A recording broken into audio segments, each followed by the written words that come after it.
Friends, hello everyone, I'm glad to see you. We're already at the third lesson of the course, Dentist's Blog.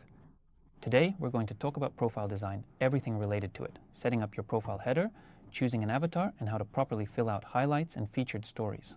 The first 9 posts that we see in the profile, today we'll discuss all of this, how to do it right, how to do it wrong. And by right and wrong, I mean how to do it so that everything is clear. Everything done correctly means everything is clear, so that when someone visits your page, they immediately understand who you are, what you do, and how you can be specifically useful to them. When it comes to profile design, I think you can find plenty of videos on the topic. I've probably watched all of those videos myself. And today, I'll try to share with you some clear, practical aspects that truly affect the quality of your profile design on any social network, especially considering that you are a dental professional. For some reason, many doctors don't pay enough attention to this stage, even though this is actually the foundation of all foundations.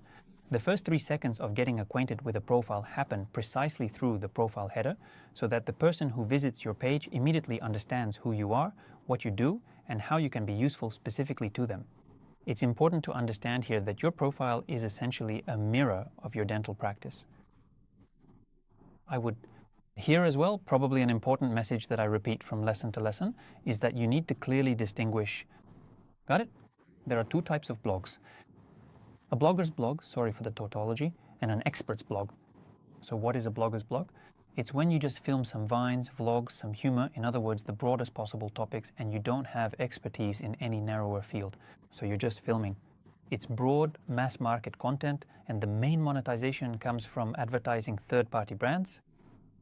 There's an account of an expert, a professional, a specialist, in other words, you, a doctor. And here, everything works completely differently. In the previous lesson, I think I mentioned that we're not chasing reach or followers.